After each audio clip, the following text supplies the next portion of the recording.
Hi guys, I wanted to talk about Summit. Summit is actually only my third tournament of the year. I've barely attended any tournaments because of the project I was working on. By the time you see this video, you know that the project is that book that I've been working on. But that's for the other video. So, yeah, I've been pretty inactive with Melee, mainly because of that project. So it was kind of surprising to show up at the tournament and just be able to win. On the first day, I wasn't as good as usual, but since I got to play the game for 5 straight days, I got a few hours every day, and that got me, like, unrusty in a way. So, maybe not to, like, the very best I could have been, but for some reason, I was still decent.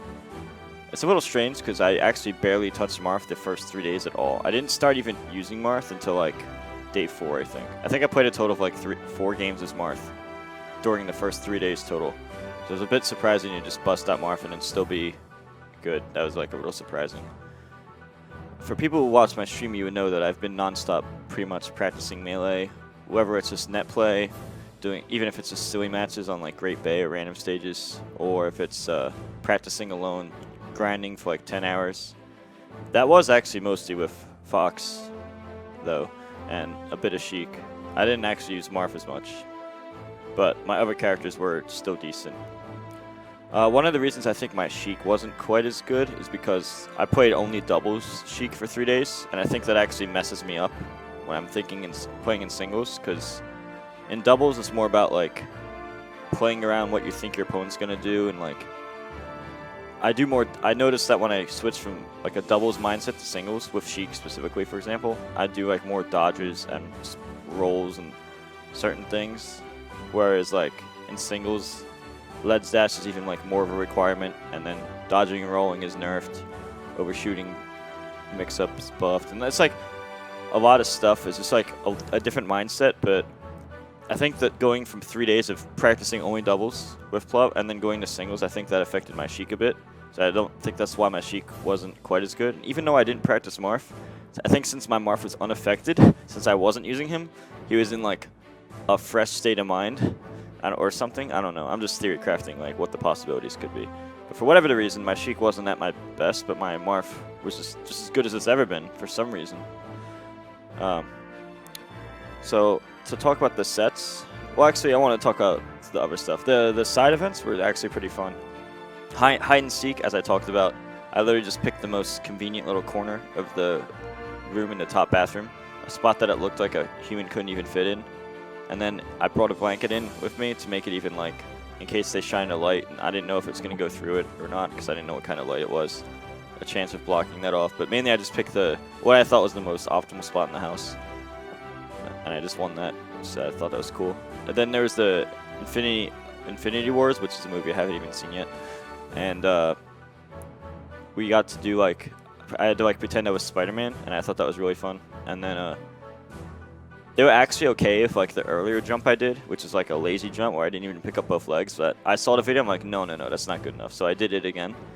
And I thought it was barely borderline acceptable. They thought it was great, but for me, I feel, even then, I think I only did like I think I got a passing grade, but I wouldn't call it my best work, because I was only jumping about half as high as I could have.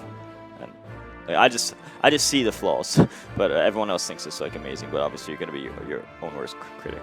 But those are fun to do. I love doing the skit stuff. I would love being an actor if like I wasn't doing gaming and stuff, because that sounds like it'd be pretty fun.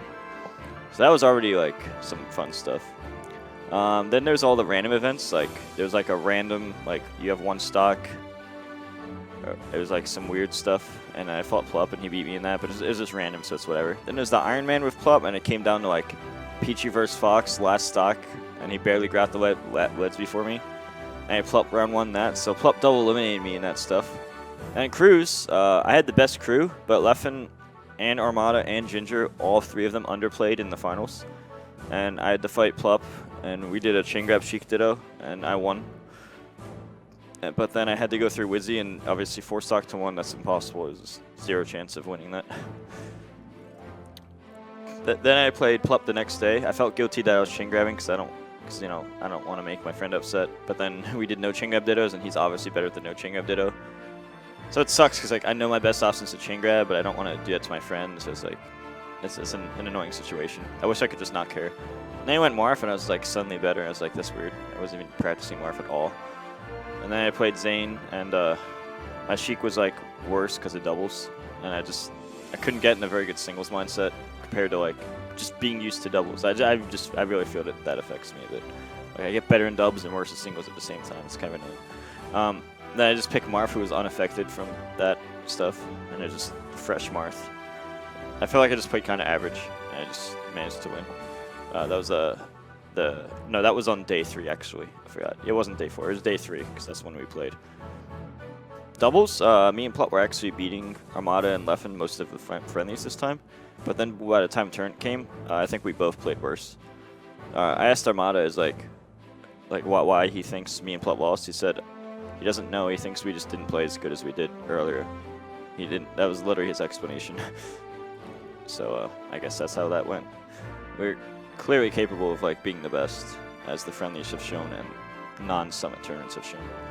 But it just didn't work out that time. Plup's hands were hurting as the week progressed. So day 3 and onwards, his hands were hurting. So that made it harder to use Fox, and I feel like that's why he didn't do as good in the second half of the week as the first half. But the first half you didn't see anyway, because it was like random stuff and just friendlies upstairs that no one was watching. Then, oh yeah, I played Amsa in the crew battle. I had Amsa's Yoshi. I had 3 stocks versus his 4 stocks on Fountain of Dreams, and I managed to win. So I actually played a Yoshi player from Florida and practiced the match just a little bit. I didn't even watch my EGOX, I just practiced very little just to get used to Yoshi, and felt like I was like, oh, you're just understanding what to do a bit more. So that was cool. I think I could have beaten him because I was able to win a 3 to 4 stock disadvantage solidly, with like 1 stock mid-low % left. So if that's any indication, I could probably win a real set too. Then the last day, I had to fight Armada round 1, which is actually, of all the people who are in winner's bracket, that's the hardest round 1. But I managed to beat him 3-1. And then I had to fight Leffen, and we both played horrible. Well, I can't speak for other people, but I felt like I played bad, but I managed to win. It was really ugly. We were both like, we were both too nervous. It was a really bad set, but I won that 3-1. And I played, and this is after like Leffen had beaten Plup the day before, and Leffen had like 2, 3, and 3 stock West balls the set before. And Armada's Armada ended up getting second to the tournament, so it's not like those players are bad. Like, they're obviously very good. And then there's Zane, who just made a bunch of upsets, and he beat Mango 3-2 the set before, and he beat someone else good too. I don't remember who off the top of my head. I don't know. He beat Plup 3-2 last stock the set before that too. So then I managed to beat him 3-1. The dumb thing was the matchup's so based on who wins rock paper scissors at the beginning. We had the RPS for port 4, and whoever gets port 4 gets to have a true up throw combo on the other Marth. So since he won rock paper scissors, that means every time he grabs me and up throws me, he gets a true combo to fair. Because having 1 extra frame actually makes a significant difference, as he will tell you himself. So since he won RPS, he had a huge advantage in Marth throw, because every time he up throws me, he gets a huge combo guaranteed. And when I up throw him, I get nothing, because nothing combos, and he just buffers double jump, and then I can't fair or anything. You have to just, it's a guess instead of a guaranteed, which is way worse. One player has a guaranteed up throw combo, another player doesn't. It's a huge disadvantage. I felt like that was a big disadvantage I had to deal with throughout the entire set. But yeah, I really wish they would just like, at least for UCF, also make a mod where the ports are equal when it comes to hit stun. Because it's really dumb how one player just has a huge advantage and just, oh, I won rock, paper, scissors, now I have the huge advantage for the rest of the set. And I just think that's like really luck-based and dumb. But that's how it is. Can't be helped. Anyway, I won that set 3-1, all last stock games. And then finals, I didn't really care who I had to fight. I was hoping it would be either Zane or Armada because I wanted to stay Marth. I think I had a decent, I don't know why people are counting me out versus 8. Like, I get that 8xbox is favored against me, but you could say that about 8xbox versus anybody. Like, okay, yeah, I'm lucky I avoided 8xbox, even though I beat 8xbox 7 sets last year. Like, how are you going to count me out like that when I already proved that if I just play average, I have a coin flip chance. If I'm playing bad, of course I lose, but if I'm playing good, I might even have the advantage, because playing good Fox is broken. And I mean, if with that logic, you could say that anybody is like, oh, anybody's lucky they avoided 8 spots because he has more than a 50% win rate on everyone else too. It's like, you can use that logic however you want to be biased. But so I don't agree with that. Then I had the rematch Armada, which is cool because historically, he's always been like my personal final boss in a way. So it's like the ultimate test in a sense. And then I managed to, I beat him pretty solidly game 1, I think 1 or 2 stock. And then 2 stock me on Dreamland as expected because that stage is really hard. Then on FD, I had 2 stocks him. It was actually almost a 3 stock. And he was like, okay, obviously logical things to use Fox now, so we tried Fox.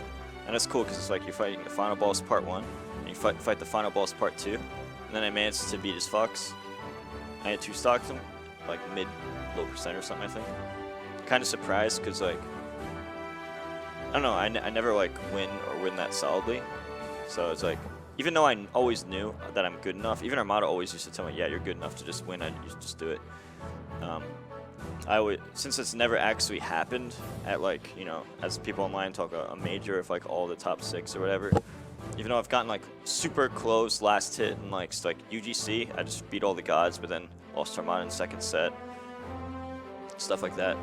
This is the first time it happened all at once, which I always knew was possible. It's just the fact that it hasn't happened left me in a state of like, wait, it actually happened. It's like even though I know it, it's like, I don't know, it's weird to process. So I was pretty shocked at that, and I just wasn't expecting that scenario at all. Like, I knew it was very possible, well within my ability, but I just wasn't expecting to actually go through with it.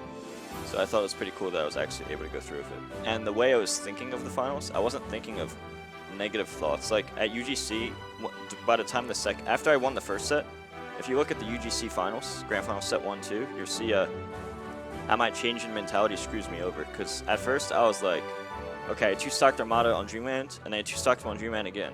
That was like the worst I've ever destroyed him in UGC's Grand Final set 1. It was this 3-1, and I 2-stocked him 2 times on Dreamland. And that's because of my mindset. I was like, I'm just gonna try my best and just see if I can destroy everyone.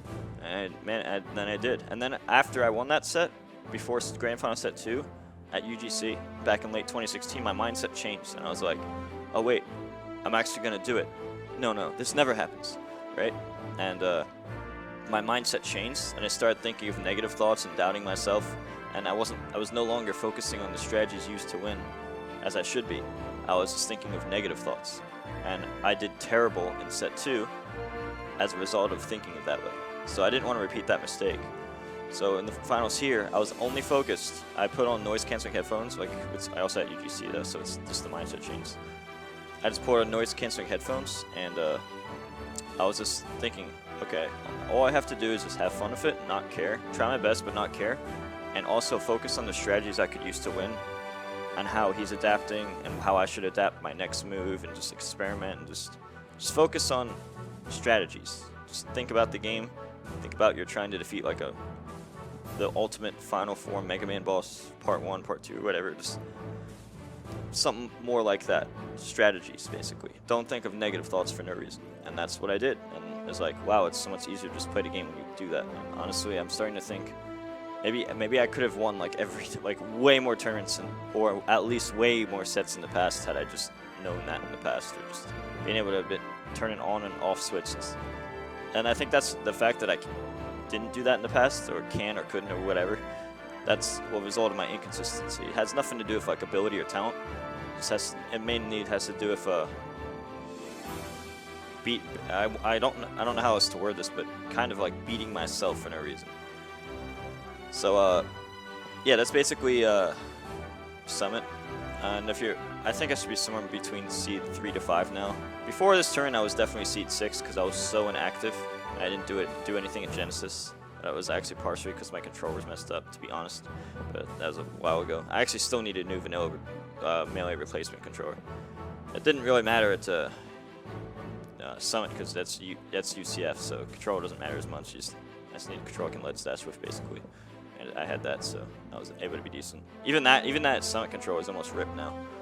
And I need to find a replacement to get used to in vanilla melee, so. The search continues, but at least I proved that I have what it takes to like hang off the top. And I'm still gonna be focusing on a lot more streaming, because I'm trying to get like a good amount of like sub count basically, because I just want to like live off streaming, but I also want to do YouTube too. So I want to do a lot more Twitch and a lot more YouTube moving forwards. And so last thing I was gonna say. So I want to do a lot more Twitch and YouTube moving forwards. And I'm also probably gonna play Smash 5 and try to see if I can be really good at singles and doubles in that game too. So I have a lot of plans moving forward. MVG tournaments, Twitch, YouTube, Smash 5, Melee, singles, doubles, helping my friends, other Nintendo games. I have a lot of stuff moving forwards. And of course the book project, which is that might not be done for like a year, but that's also one of the reasons I haven't really, like, for the past year, I haven't really been as active as I was during like the first like 8 months of 2017. I started to fall off a bit coincidentally around the same time as I stopped focusing on the tournaments during my free time as much, or stopped the studies because I was focused on this project, because I felt like that would be good for a long-term career. So yeah, that's more elaboration on like Summit thoughts. So yeah, hope you guys enjoyed the video.